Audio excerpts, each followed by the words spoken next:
desde los prepa, me lo doy aquí, en la preparatoria o bachillerato, en el colegio desde los 15 años, después en la universidad y después sirviendo a estudiantes universitarios recién graduada de la universidad a los 22 años y ahora ya, pues 16 años después, sigo trabajando con estudiantes ya en una realidad muy distinta, muy cambiada, realmente con otra generación y con otros desafíos a los que fueron para mí, ¿no?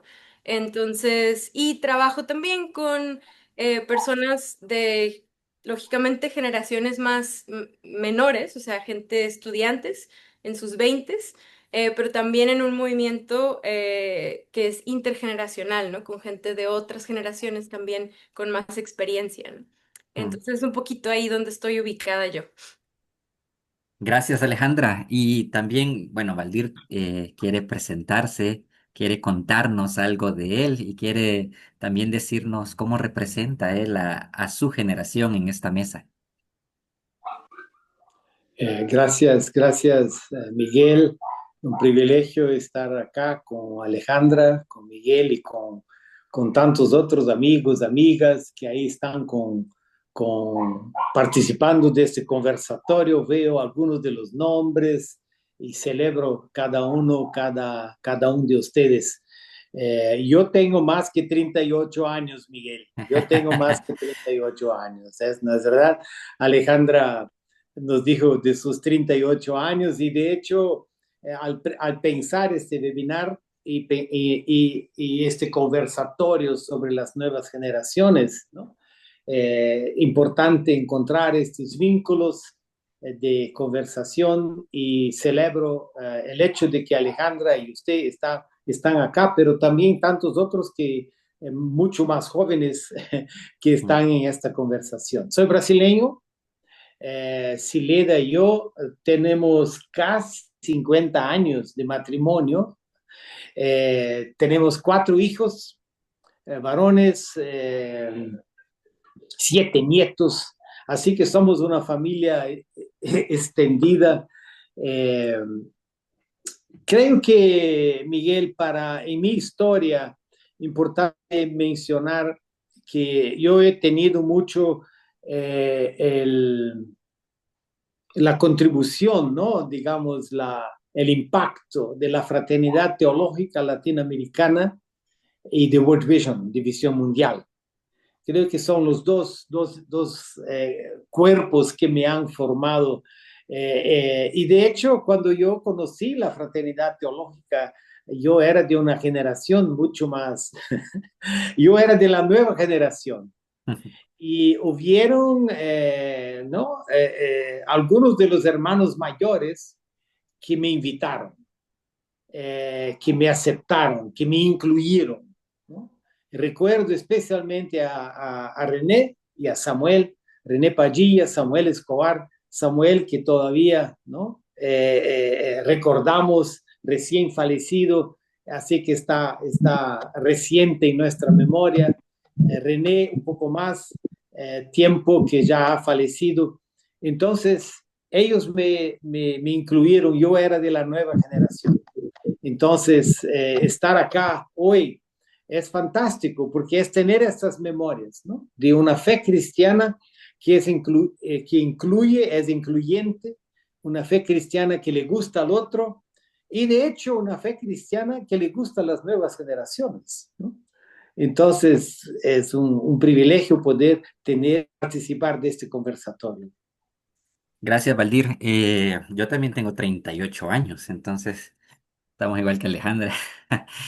Una de las cosas que no sé si les pasa, pero nos damos cuenta que en esta diferencia generacional muchas palabras, muchos términos adquieren distintos significados cuando estamos hablando con personas de diferentes edades, de diferentes generaciones. Y Valdir, hablando de Missio Dei, que al final es el tema en el que nos hemos alrededor a conversar sentado, ¿cuál es tu experiencia? ¿Cuál es tu convivencia? ¿Cuál ha sido tu recorrido con esta expresión Missio Dei? Gracias, Miguel. Y de hecho es una palabra que, digamos, en mi vocabulario, ¿no? Entra un poco más tarde, pero en verdad, cuando pienso en mi formación y cuando pienso en mis mentores, ellos me han marcado mucho con la percepción de una misión que tiene que ser integral, ¿no? Esa es una palabra clave en Mm. la historia tanto de World Vision, de Visión Mundial, como de la fraternidad teológica, ¿no? La misión integral. Yo hago parte de un movimiento en Brasil, que es un movimiento pietista alemán. Miguel, tú preguntabas por mi apellido, ¿no? Ahí Mm. lo intentabas pronunciar, ¿no? Pero ahí los alemanes dicen Steuernagel, ¿no? Entonces, porque soy de descendencia alemana. Entonces, que yo he encontrado, a Cristo me ha encontrado en ese movimiento pietista. De ahí, muy joven, con 18 años, me fui a estudiar teología. Y me fui a estudiar teología en una escuela teológica de marca europea, alemana, liberal, ¿no? Entonces, juntar los mundos de una teología liberal con pietismo era un problemazo, ¿no? Pero encontrar ahí, como yo lo encontré a los hermanos, a los mentores, que me ayudaron a pensar la realidad, el contexto, América Latina y la relación entre texto y contexto. Texto y contexto. A Ruth Padilla, que está ahí con nosotros, le va a gustar esto, porque Ruth habla bastante de eso, ¿no, Ruth?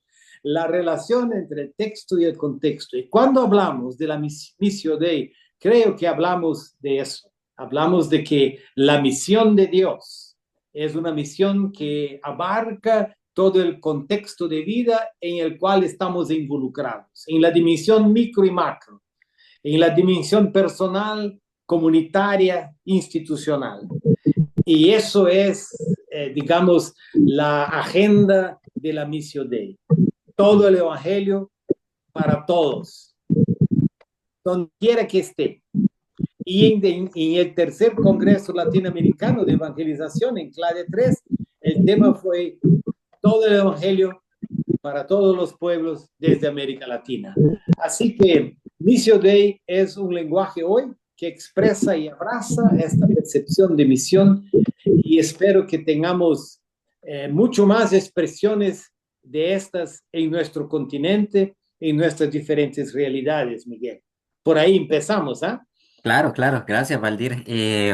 Bueno, oigamos cuál es el recorrido de Alejandra a partir de su propia experiencia, a partir del trabajo con universitarios, como has dicho. Supongo que también tienes tu trayectoria alrededor de la expresión Missio Dei.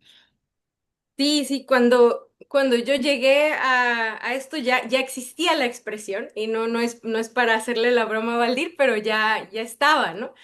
Y realmente desde mi conversión a los 15 años y mucho alrededor de del mismo ministerio estudiantil, las primeras lecturas que tuve de Don Samuel, de René Padilla, y de otros, realmente pues estaban impregnados de esta comprensión de la misión, ¿no? De la misión de Dios a la que somos invitados a colaborar, de un Dios que está activo en donde quiera que estamos, en la universidad, pero también en nuestros barrios, en la política, en las fronteras. Yo vivo en Tijuana, México, entonces realmente esta comprensión de misión yo la tenía, o sea, la bebí desde los inicios. Y también, bueno, Valdir hablaba, ¿no? De cómo en un sentido también la invitación que ha sido parte de este mundo intergeneracional, o sea, tanto la gente con la que empecé a caminar en la obra estudiantil, pero también gente muy clave, ¿no? Como Ruth después, que me animó a participar también en cosas de la FTL. Y antes de eso y en medio de eso leía a Valdir, ¿no? Con el trabajo acerca de haciendo teología junto a María, ¿no? Entonces dije, ah, claro, ¿no? O sea, todo esto tiene que ver conmigo, con cómo yo voy entendiendo la misión, voy entendiendo la invitación de Dios en donde quiera que Dios me llama y como estudiante ir viviendo eso, ¿no?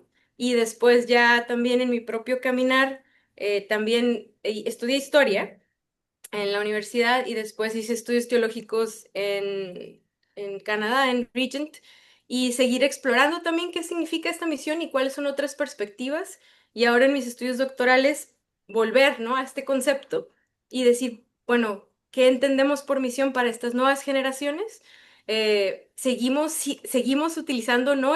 la palabra misión, creo que sí, pero hay que matizar, ¿no? Hay que matizar varias cosas, hay que entender de qué estamos hablando, hay que reconocer que es la misión de Dios a la que somos invitados a participar y es una misión muy distinta tal vez a la que está en el imaginario de muchos, que tiene otras implicaciones colonialistas o de traerlo o de pensar que nosotros tenemos la verdad y la traemos o la aventamos o lo que sea, ¿no? Entonces creo que para mí ha sido muy importante en mi propio caminar, eh, que si bien recibí este legado de la misión integral, de la misión de Dios, también ir entendiendo qué significa para las nuevas generaciones y qué significa para el mundo en el que estamos hoy en día, ¿no? Mm. Y eso no solamente ha sido a través de los libros, pero también agradezco los espacios de diálogo y de conversación y de ministerio, ¿no? Donde los mentores, donde gente que ha caminado conmigo en el trabajo en IFES y otros que he mencionado por medio de los libros o también en invitaciones muy particulares, ¿no? Y también el trabajo con otras personas de mi propia generación también, donde nos hemos sentado gracias a la invitación de Ruth o de otras personas a pensar estos nuevos desafíos, ¿no? En este mundo actual, ¿no? Entonces sí, creo que por ahí más o menos ha ido un poquito de mi propio caminar y de mis reflexiones, o más bien de cómo entiendo el concepto de Missio Dei, ¿no? Gracias, Alejandra. Y una cosa que decías era bueno, que hay que repensar para las nuevas generaciones este concepto de Missio Dei. Seguimos utilizando la palabra o utilizamos otra, pero otra cosa que tenemos que pensar es que entendemos nosotros como nuevas generaciones al final de cuentas, ¿verdad? O sea, ¿cómo definir estas nuevas generaciones? Y quisiera preguntarte a ti, Alejandra, ¿cómo lo definirías tú esto de nuevas generaciones? Y al final, ¿cómo tu ministerio se entiende tanto en tu generación como en las nuevas generaciones que están saliendo? ¿Cómo te manejas en ese ámbito? Pues trato de hacerlo con humildad, porque recuerdo que me molestaba cuando otros de otras generaciones veían a mi generación y decían, uy, ustedes son así, ¿no? O son tan diferentes, o ven el mundo de tal manera, ¿no? Digo, estoy dentro de lo que llamamos los millennials, ¿no?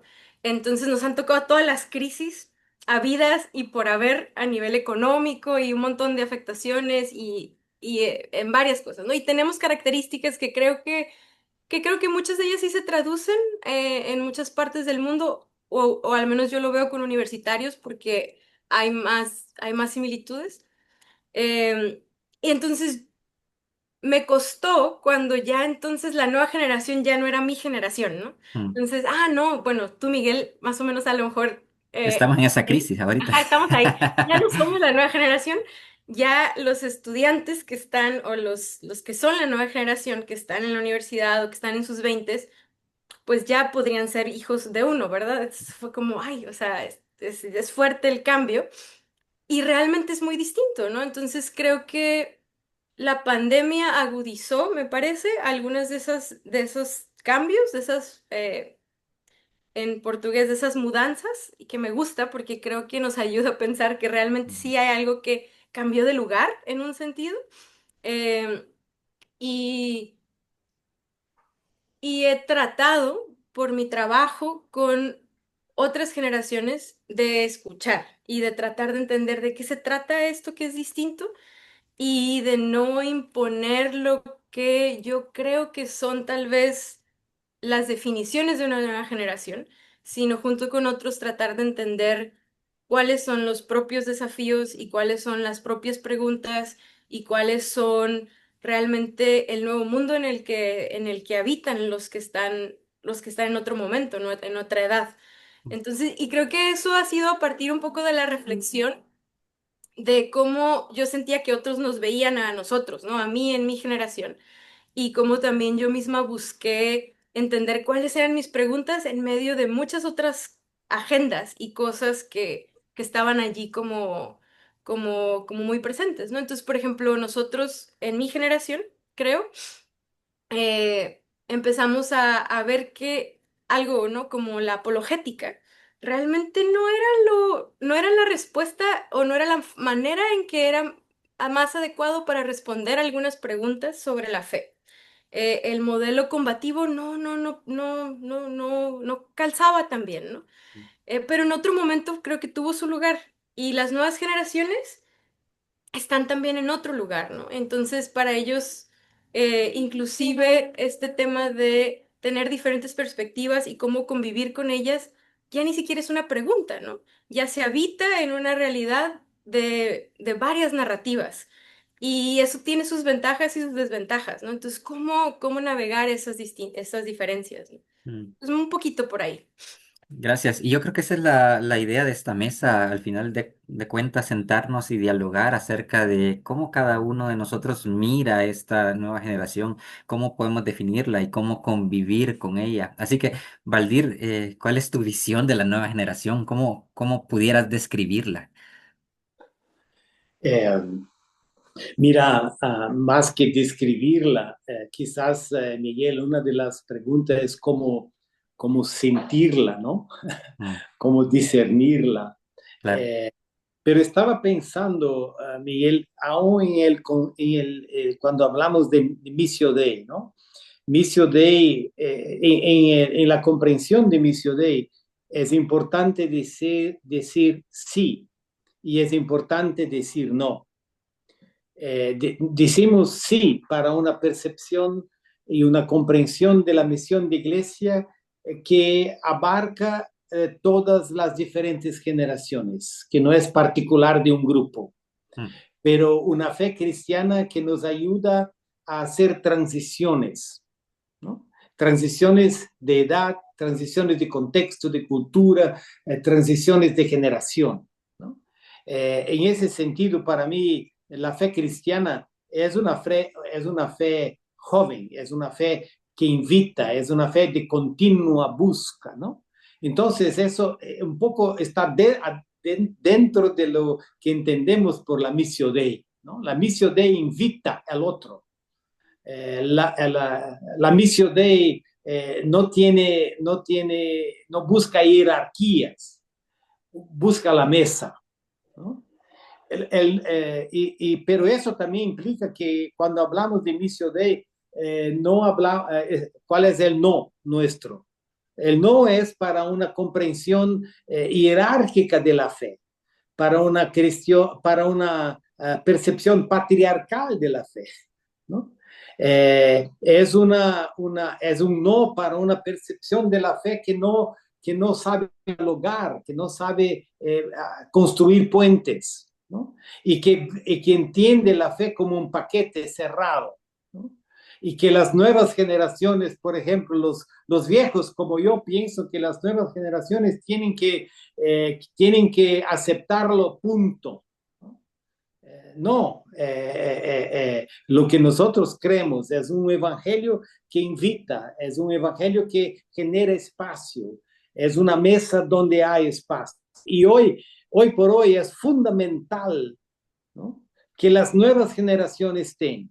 Entonces yo diría dos cosas, Miguel. Uno, es fundamental que las nuevas generaciones estén. Y es fundamental para las generaciones mayores intentar buscar, entender cuál es en portugués se dice el palpitar de la vida, ¿no? El mm, palpitar, ¿no? ¿Qué es lo que preocupa? ¿No? ¿Qué es lo que siente? ¿No? En mí, yo te decía que tenemos cuatro hijos, y para mí, cuando empezaron a entrar las nuevas generaciones, ¿no?, en la adolescencia y todo, pero fue un tiempo muy rico para mí, porque ellos estaban en nuevas apuestas, ¿no?, nuevos caminos. Y aquel entonces la iglesia nuestra era una iglesia que les daba espacio, ¿no?, presupuesto incluso de la iglesia para que haya su música, su teatro. Entonces, para mí es muy importante que haya espacio en la mesa. mm. La otra cosa, Miguel, que yo diría, y no sé si estoy mira, lo comparto, ¿no? Lo comparto, pero soy un viejo predicador y voy a usar una imagen de la predicación, ¿no? Soy un viejo predicador. En los últimos, ahora jubilado en mi denominación, en mi iglesia, en los últimos años que estaba ahí predicando, yo percibí, por ejemplo, que era más difícil ser pastor, era más difícil ser predicador. Las demandas que se ponían sobre el predicador, la crisis, la polarización, los conflictos políticos, ideológicos, eran tan intensas que yo decía, mira, ¿qué pasa con las nuevas generaciones? Las nuevas generaciones viven una tensión que es, ya no tienen tiempo para esperar, ¿no? La nueva generación vive con un contexto de una demanda mayor, una demanda que es difícil de ser absorbida, con una cantidad de informaciones y de realidades que es difícil de ser absorbida, ¿no? Cabe a nosotros tener espacio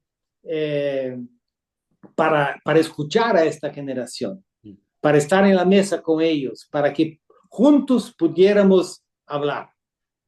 Hay un chico que, está en que es pastor en nuestra iglesia, es un joven, pastor joven, y él dice y caminamos juntos.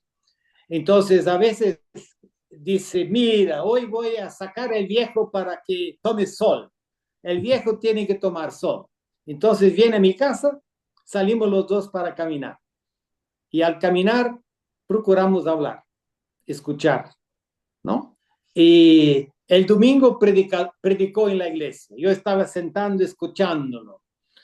Y él, durante el sermón, dice, mira, al Valdir, yo le llamo el viejo, pero con cariño, ¿no? El viejo.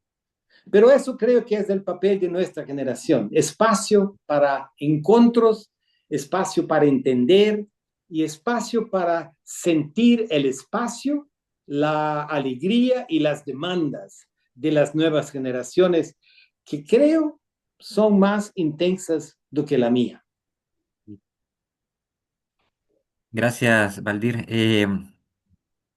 Alejandra, Valdir dijo algunas cosas que él percibe de cómo son los espacios de estas nuevas generaciones. Yo no sé si es posible describir el mundo en que se viven las nuevas generaciones. Me parece que es complejo, es complicado y eso, pero no sé si tú tienes en mente algunas categorías o, no sé, algunas formas para expresar cómo son los espacios que viven las nuevas generaciones. Bueno, no sé si puedo empezar por ahí, pero quiero comenzar por algo que Valdir decía sobre la importancia de generar estos espacios Ujú, y sobre también la crítica, ¿no? De cómo estos espacios realmente, pues, existen poco, ¿no? Digo, yo sirvo en un movimiento para eclesiásticos donde ese es el enfoque en un sentido, entonces, naturalmente uno está ahí, pero en otros eventos realmente es evidente que se requiere mucho para que las nuevas generaciones estén presentes, ¿no? ujú, En el último evento de Missio Day estuvimos varios, ¿no? De una nueva generación y era muy interesante que los asuntos que les preocupaban a los viejos, con todo cariño, eran bien distintas Gracias, a los, gracias. a ya está los acostumbrado. asuntos a los Ya, ya. asuntos que nos preocupaban a los que éramos más jóvenes, pues. Entonces, como realmente eh, o sea, sabíamos de las viejas tensiones, Mm, pero no estábamos ahí en un sentido. Y está muy bien reconocerlas, o sea, como historiadora creo que ayuda un montón saber dónde hemos caminado las trayectorias, pero no sabíamos, no estábamos seguros que necesariamente ahí teníamos que retomar algunas conversaciones, ¿no? Había otros puntos de encuentro. Y creo que eso es importante decirlo. Y también recuerdo conversaciones de paso en el último evento de Lausana en Corea, donde se hablaba mucho de las nuevas generaciones, eh, pero no estaban presentes las nuevas generaciones, ¿no? O sea, realmente había muy pocos muy jóvenes Y bien interesante porque en unas conversaciones con algunos de 20, o sea, en sus 20, pues yo no me considero de la nueva generación en ese sentido, eh, decían, uy, hablan un montón de nosotros y no estamos aquí, ¿no? O sea, realmente no estamos. Y realmente también para mí ha sido muy importante reconocer eso porque eh, algo que me ayudó a abrir mucho los ojos fue en un evento en IFES donde teníamos estudiantes de entre 18 y 25 años conversando acerca de temas que nosotros considerábamos pues importantes, temas como salud mental, temas que tienen que ver con cuestiones de género, que es parte del mundo y de las conversaciones, ¿no? Temas alrededor de, digo, no recuerdo todos los temas, pero varios temas importantes, y ellos tenían otro punto de partida, pues ellos nos estaban preguntando ¿qué es exactamente lo que tenemos que creer sobre esto? Si nos estaban preguntando, o sea, porque tenían ciertas, o sea, claridad sobre sobre la narrativa, pero era más cómo compartimos esto de manera que sea, que comunique la bondad. ¿Cómo lo hacemos de manera que honre a las personas? O sea, ¿cómo dialogamos? Pues entonces, como hay otras preguntas, son otros puntos de partida, ¿no? Eh, y creo que es importante reconocer que al centro de esto, claro, o sea, está el Evangelio, pues, están las buenas noticias, que han de ser buenas noticias para todos. eh, ¿Y qué significa entonces que estas buenas noticias del Evangelio del Reino son buenas noticias para esta nueva generación que tiene otras preguntas y otros puntos de partida y que creo que si leo bien varias cosas, los valores de la autenticidad, la integridad, son muy altos. Entonces, creo que para alguien de generaciones anteriores que no ha hecho un trabajo personal de caminar su propia historia, de reconocer sus propias preguntas, sus propias dudas, sus propias carencias, eh, fácilmente los más jóvenes lo huelen. Y es muy difícil, o sea, dialogar eh, si no hay, si no es evidente la trayectoria y la autenticidad con la que uno está buscando vivir. Al menos eso es lo que yo he visto, ¿no? Por ejemplo, en temas de salud mental, uno tiene que ser muy vulnerable con cómo uno está caminando esto. Y para otras generaciones, este no ha sido un tema. Entonces, pues claro que ahí hay un desafío, ¿no? En temas de cuidado de la creación, o sea, es la realidad de hoy. En temas de género, eso está presente y las preguntas y los puntos de partida son otros. Pero creo que el cambio ha sido muy rápido.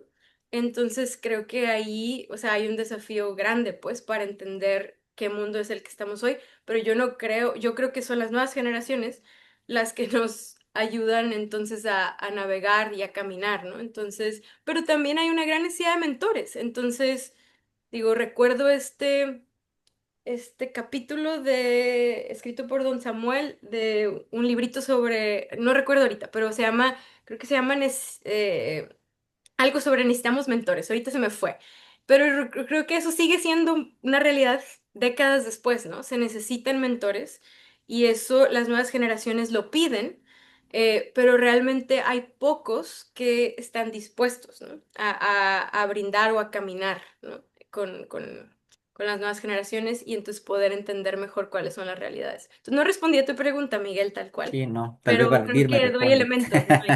Sí, porque tampoco puedo responderla, Claro, pero por ahí va la cosa, creo. sí, No sé gracias, qué Ale, piensa gracias Valdir.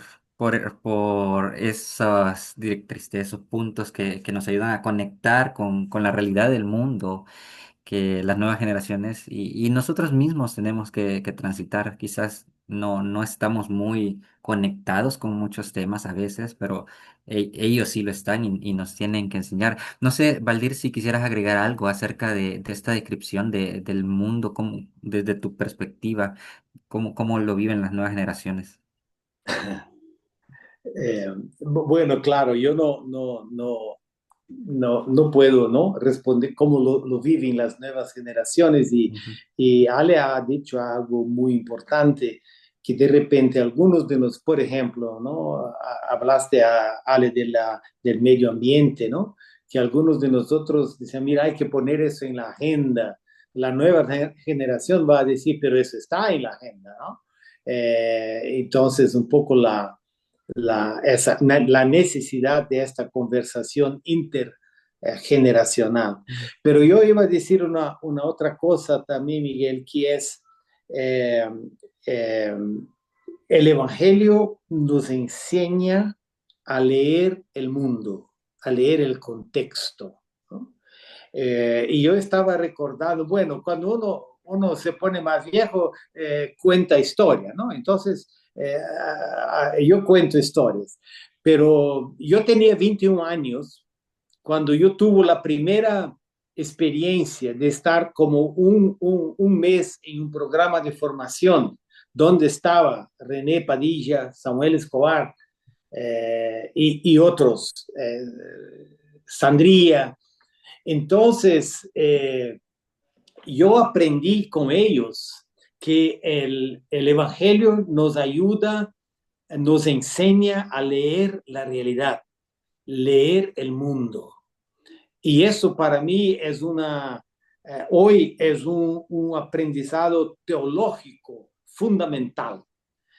Muchas veces en nuestras iglesias las lecturas nos aíslan del mundo, no nos ayudan, no nos dan paradigmas, ¿no? Hermenéuticos para entender la realidad.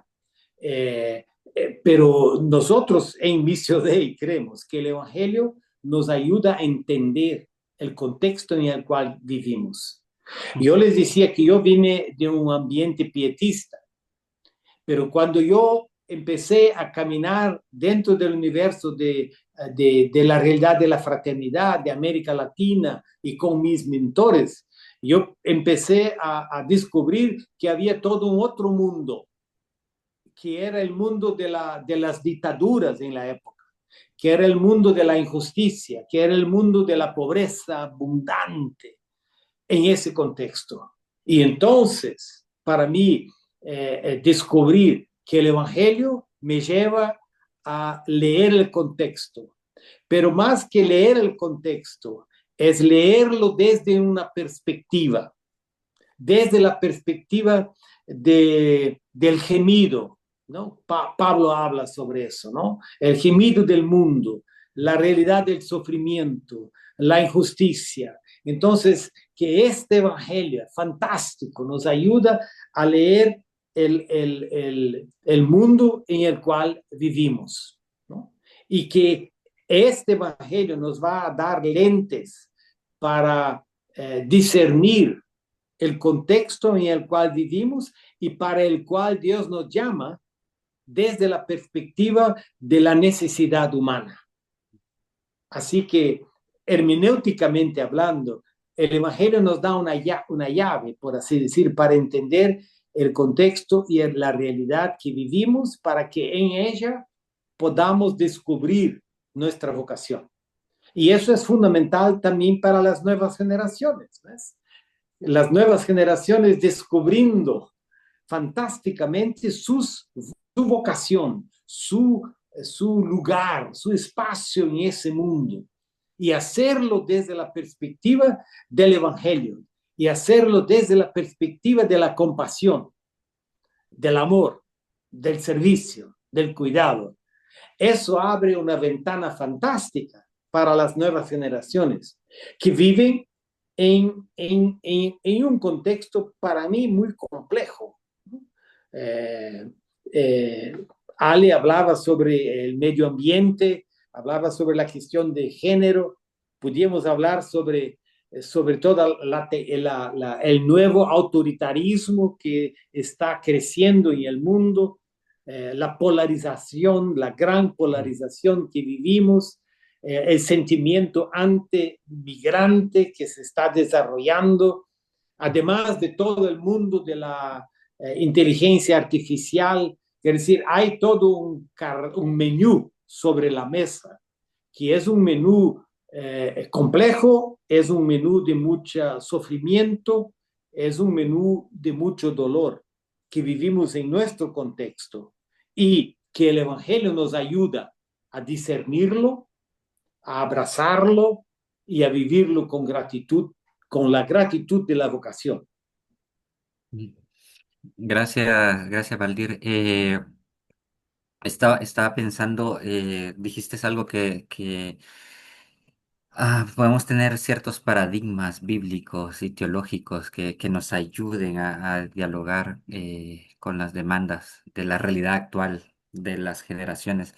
No sé si pudiéramos tener como un ejemplo o de esto, de estos paradigmas, o Alejandra, si quisiera también intervenir en esto.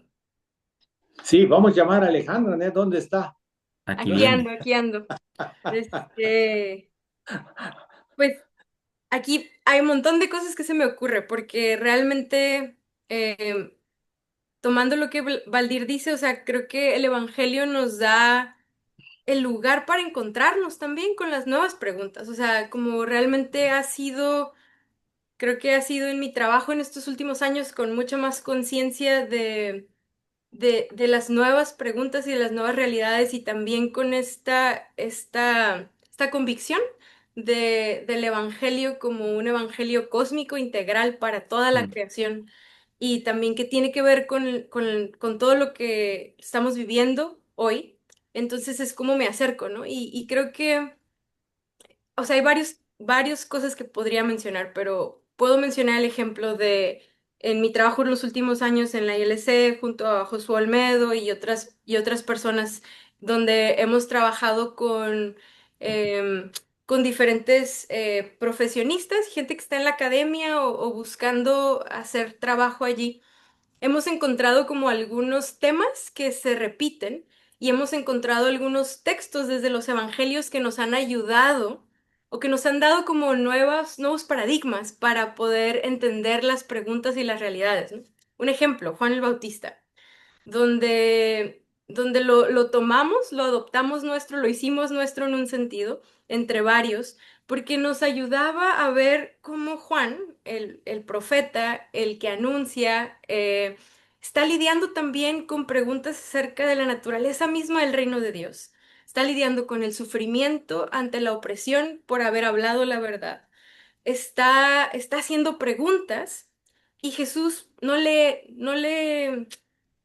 o sea, no le invalida, pues. O sea, al contrario, ¿no? Le presenta y le habla acerca de qué se trata el reino y lo hace a través de los discípulos, o sea, ni siquiera es directo, es una comunidad que le testifica, ¿no? Entonces, ver elementos así, o sea, que creo que validan también las propias preguntas que uno puede tener o que los estudiantes tienen. Ver a los caminantes de Maús, ¿no? Que vienen haciéndose preguntas, dudando profundamente. Y en un sentido también esto nos ayuda, el mismo Evangelio nos ayuda a valorar las dudas, el misterio, las preguntas, y cómo caminas con ellas y cómo lo haces en comunidad.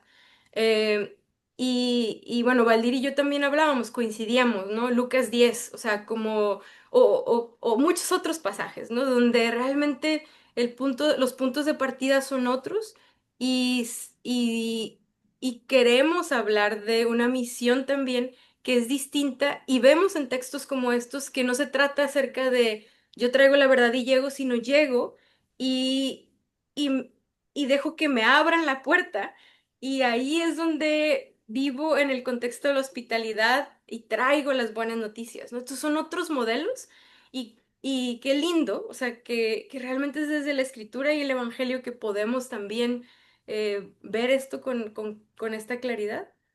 Em, Pensaba también en cómo mm, para diferentes momentos en la historia hay también diferentes historias o narrativas de las escrituras que cobran fuerza, ¿no? O que nos ayudan también a dar sentido.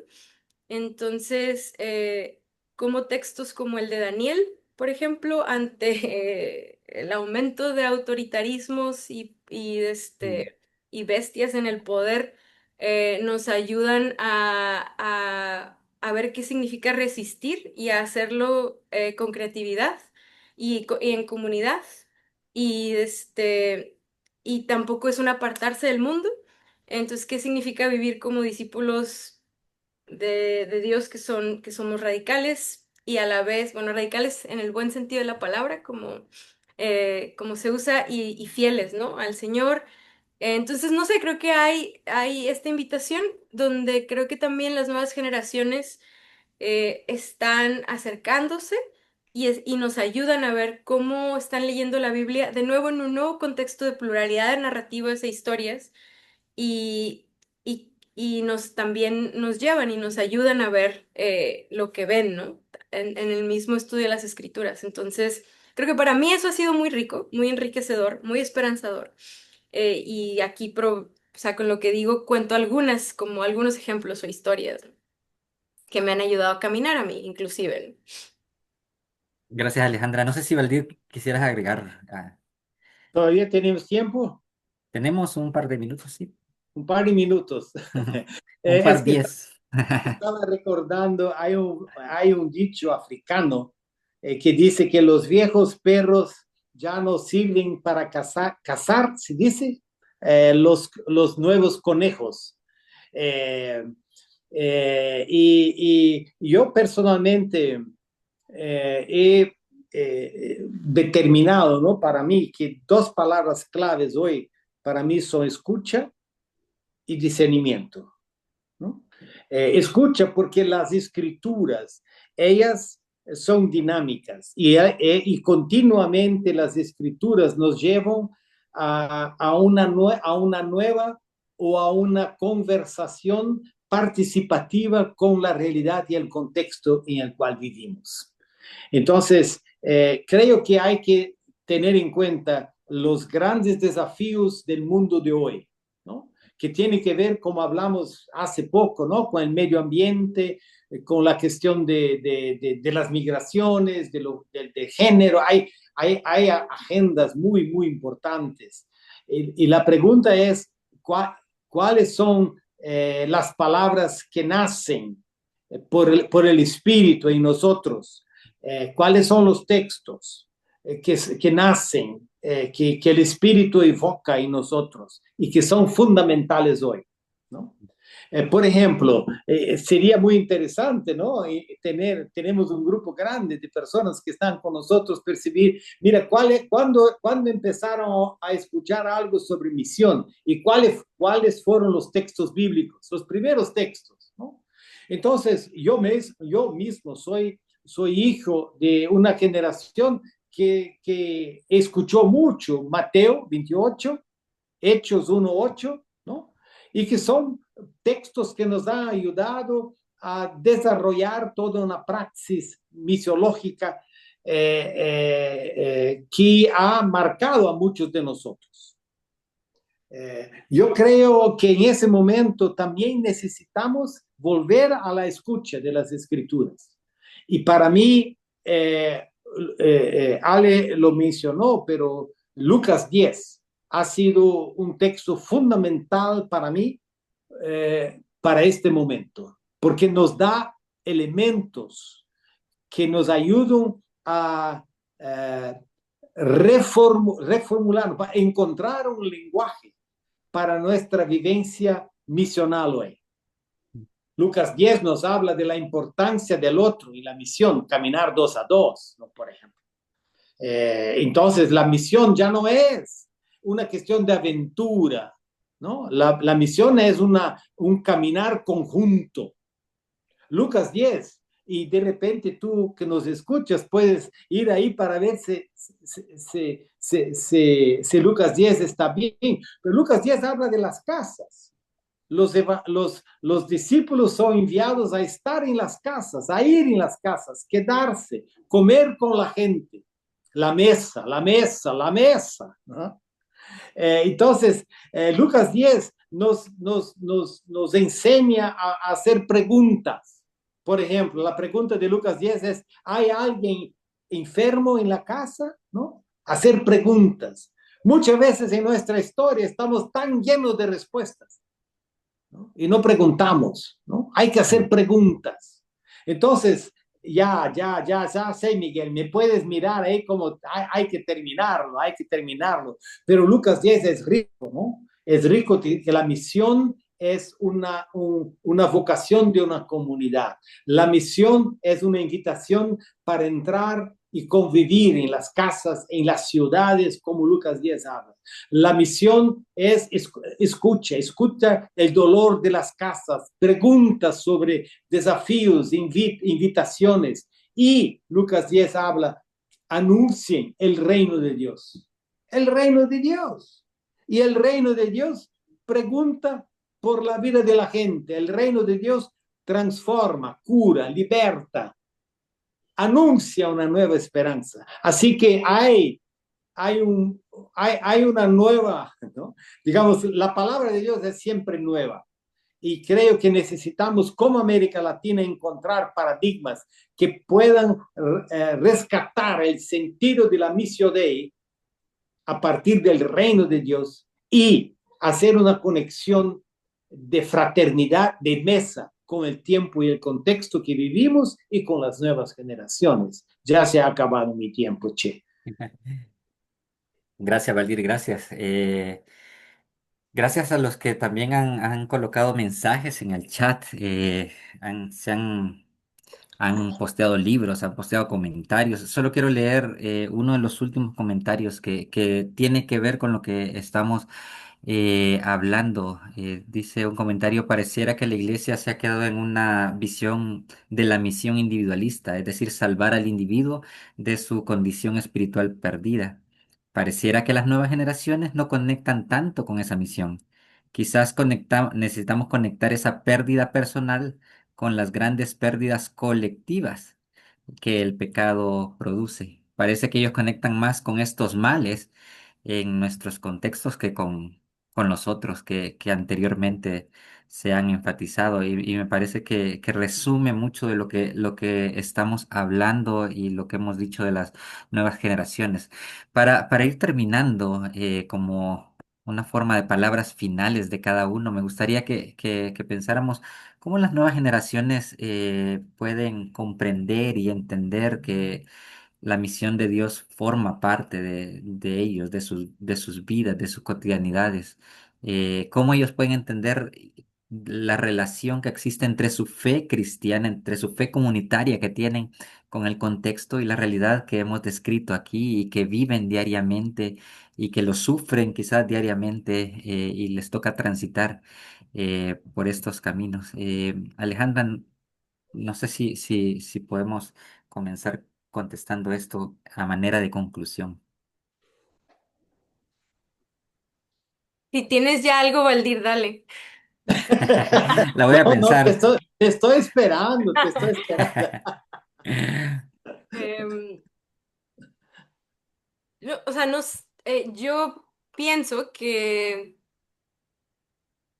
o sea, es la misión integral y el evangelio que responde a toda necesidad humana y que trae buenas noticias para toda la creación. En este sentido, eso siempre va a ser buenas noticias, ¿no? El problema es eh, creo, pues el trabajo que hemos hecho alrededor de cómo entendemos la misión, ¿no? Y lo que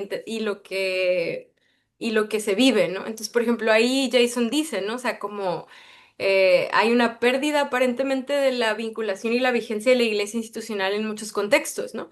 Y sí, o sea, como yo creo que se ve la nueva generación y se ve como una preocupación muy grande porque esta nueva generación no ve que la iglesia responda a los desafíos que hay en ese momento.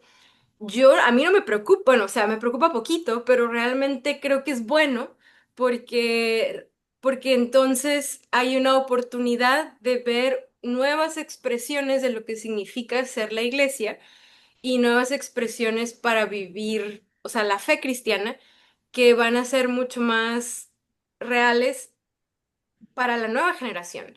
La cuestión es que siempre estamos en la tensión, ¿no? Entre lo que fue y lo que consideramos que debe ser con lo que viene apareciendo, ¿no?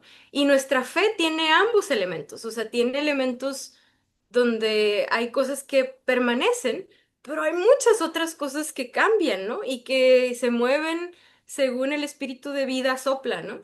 Entonces, creo que yo estoy con Valdir acerca del discernimiento, o sea, yo creo que es una palabra clave, o sea, en esta generación y para la escucha y el discernimiento, no hay una sin la otra.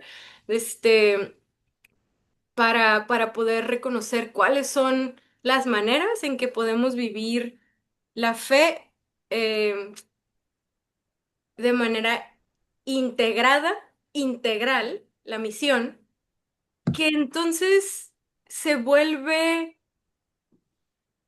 imposible de ignorar, pues. O sea, mira, o sea, nosotros hemos, como familia, como comunidad, hemos hecho el esfuerzo de vivir con no cristianos, o sea, de vivir la vida con otros, ¿no? O sea, y, y y siempre es atractiva la vida que apunta y el evangelio que tiene que ver con la totalidad de la vida siempre es atractivo, o sea, siempre llama la atención, siempre rompe con paradigmas, pues.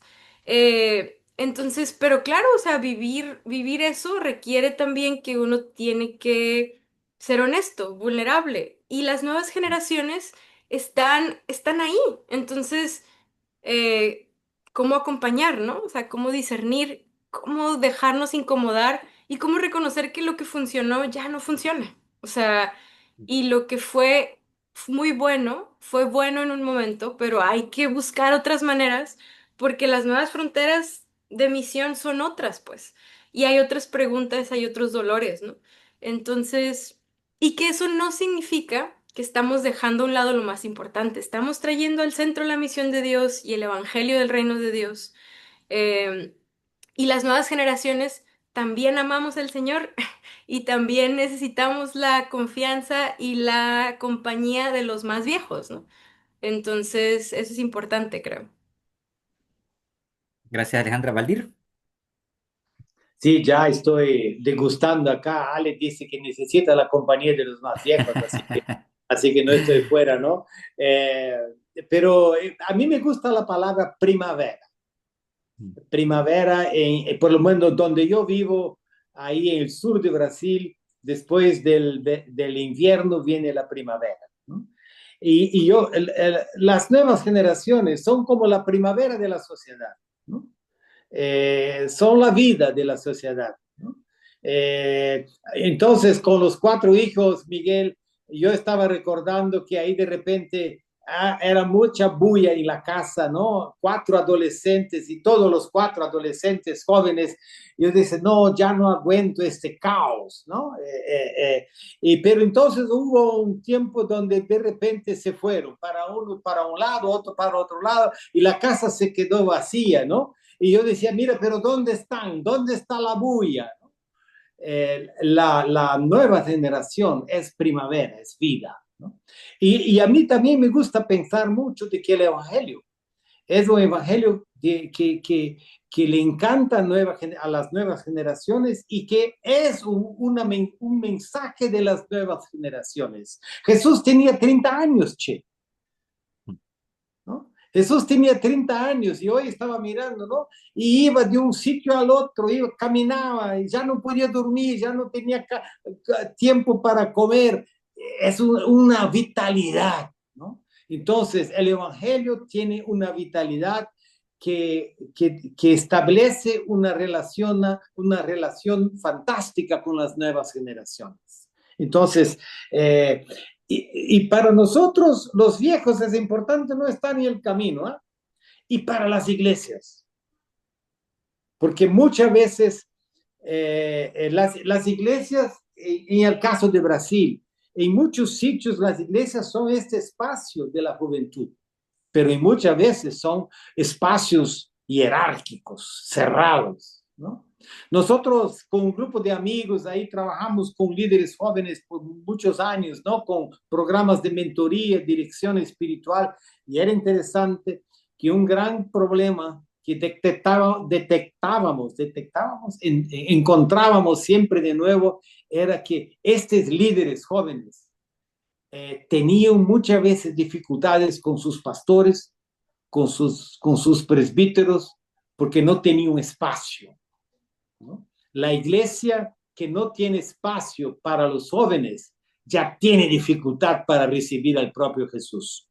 Entonces, y me parece que uno de los señales de la crisis de la iglesia es cuando pierde los jóvenes.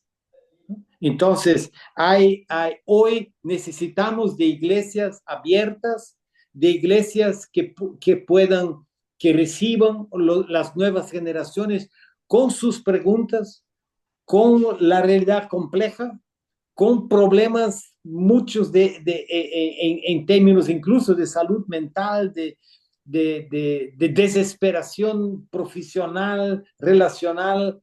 Mira, la iglesia tiene que ser ese espacio, porque la iglesia es la iglesia de Jesús. Y Jesús fue uno que vivió la juventud, ¿no? La primavera de su vida. Invitó otros a caminar con él. Y eso necesitamos hacer también nosotros. Y siempre aprendemos, Miguel y Ale, siempre estamos aprendiendo, gracias a Dios. Gracias, Valdir, gracias. Gracias nuevamente a todos los que se conectaron. Hemos pasado una hora de agradable conversación alrededor de la mesa para aprender unos a otros. Y antes de terminar, Valdir nos tiene una invitación muy especial. Así que le voy a pedir que pueda darnos la invitación. Y sí, y muchas gracias, ¿no, Miguel? A todos ustedes que estuvieron con nosotros. Algunos nombres yo los reconozco, a otros no, pero también queremos, además de tener este webinar, ofrecer un espacio de un encuentro concreto y estamos por la tercera vez montando, se dice, no sé cómo, estableciendo una mesa, ¿no? Una mesa para nos encontrar. Ale nos dijo que en el primer Missio Day tuvimos un conflicto, de hecho, ¿no? Porque de repente las nuevas generaciones, las peleas de las viejas generaciones, pero siempre de nuevo volvemos a nos encontrar. Queremos nos encontrar y el tema del encuentro de agosto ahí está en la pantalla. Te puedes registrar, es espiritualidad y teología de la mesa compartida. Y queremos nos encontrar porque necesitamos caminar juntos. Unidad, unidad. No en el mundo tan polarizado que vivimos, nosotros, cristianos, afirmamos la unidad, la mesa. Necesitamos nos encontrar. Dos, necesitamos nos encontrar para reconectarnos con la vocación de la iglesia en misión. Una misión que es global, una misión que es local, una misión que indica ir para allá de las fronteras geográficas y otras fronteras académicas y otras que encontramos en nuestro contexto. Esta mesa quiere tener gente que está involucrada en la misión de la iglesia en diferentes ámbitos y en diferentes espacios. Si usted puede estar con nosotros, venga, porque vamos a tener un tiempo muy rico, un tiempo de encuentro, un tiempo de gozo y un tiempo incluso de conversaciones fuertes. Espiritualidad y teología de la mesa compartida, Bogotá, 11 al 15 de agosto, y ahí puedes registrarte como está en la pantalla. Gracias, Miguel, por eso. Gracias, Valdir. Gracias, Alejandra, por este tiempo. Qué gusto compartir. Gracias, gracias a todos. Nos vemos en una próxima conversación y Nos espero que vemos en pasen agosto, nos vemos en en agosto. agosto Nos vemos, nos vemos. y feliz Nos noche y vemos. feliz tarde para todos y todas. Muchas Gracias. gracias a todos los intervinientes en nombre de Capellanía Ofica y de todos los que asistieron. Muchas gracias, bendiciones. Muchas Saludos, bendiciones. nos vemos. Gracias a todos, maestro Valdir, qué alegría oírte. Bendiciones. Y si de repente no respondemos tus preguntas, acá tenemos las mesas en Bogotá y ahí tenemos más tiempo. Sí, es cierto. Nelson, gusto Gracias, verte. adiós. Saludos a todos. Saludos, saludos, gustazo. Muchas gracias, Miguel. Muchas Tiago. gracias, Miguel. Chao. Chao, chao. Hasta la próxima. Feliz tarde, hasta la Dice. próxima.